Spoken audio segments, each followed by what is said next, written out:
ফিলিস্তিনি জনগণের প্রতি সংহতি জ্ঞাপন করছি এবং ফিলিস্তিনে অবিলম্বে গণহত্যা বন্ধ করার দাবি জানাচ্ছি।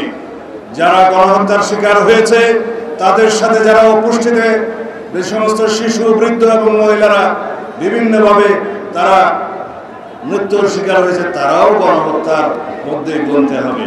সেই হিসাবে মৃত্যুর সংখ্যা, শহীদের সংখ্যা 50-60,000 নয়, কয়েক লক্ষ ছাড়িয়ে যাবে।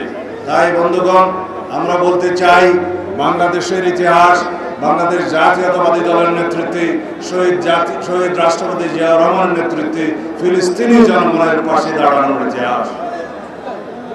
আওয়ামী লীগের ইতিহাস হচ্ছে ইসরায়েলকে পরোক্ষভাবে স্বীকৃতি দিয়ে বাংলাদেশের পাসপোর্ট থেকে ইসরায়েলে যাওয়া বন্ধ করার যে নিষেধাজ্ঞা ছিল সেটা তুলে দিয়ে আওয়ামী লীগ ইসরায়েলকে পরোক্ষভাবে স্বীকৃতি দিয়েছিল।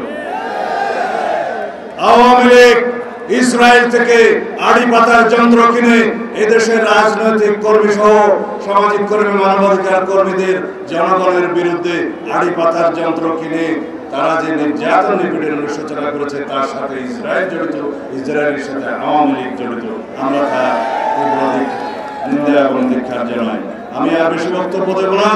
আমরা যে প্রতিবাদ, যে নিন্দা জ্ঞাপনের ধারা শুরু করেছি, এটা যেন ফিলিস্তিনি জনগণের পাশে থাকার অব্যাহত প্রচেষ্টা হয় যতদিন পর্যন্ত ফিলিস্তিনের গণহত্যা বন্ধ না হবে, যতদিন পর্যন্ত স্বাধীন ফিলিস্তিন রাষ্ট্র প্রতিষ্ঠা না হবে, ততদিন পর্যন্ত আমরা এই আন্দোলন সংগ্রাম সমর্থন অব্যাহত রাখবো।